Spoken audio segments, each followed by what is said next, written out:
So the approach I want you to take is first think about the problem and then break down a large problem into smaller problems. This way you can tackle them one by one and it won't be so intimidating. Now, step 2 is to look at those problems and make a to-do list. Given the items on the to-do list, you're going to pick the one that you think is the easiest to begin.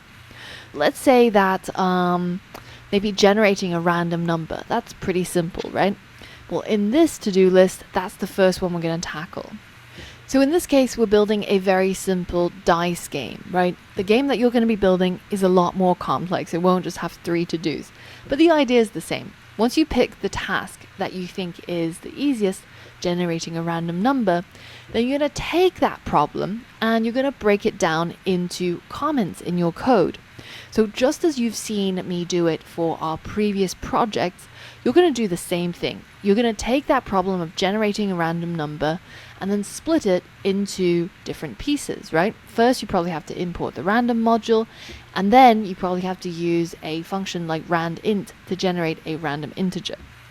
So now that you've taken a big problem and broken it apart into smaller problems, taken the easiest smaller problem and break it down into comments in your code, then you're ready to start writing some code.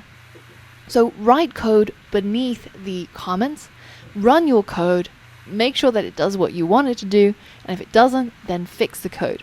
And once you've done that, then it's back to the beginning, write more code under the comments, run more code, fix more code, until you've managed to cross out that task.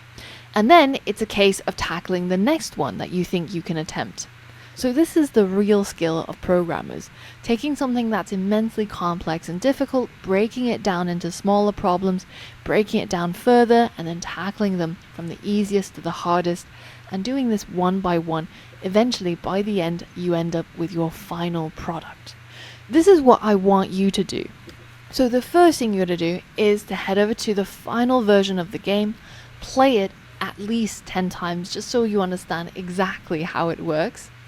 Now you'll notice that there's 3 files in the starting code. One is the art.py that contains the logo and the versus symbol that shows up when it asks you to compare. So compare A, Cristiano Ronaldo versus B, Vin Diesel. And these are the art that you're going to display. And finally, and probably most importantly, there is a file called game data. Now game data only contains a single variable. It's a list of dictionary entries. Each of these dictionaries have 4 keys, and the keys are the same for all of the entries.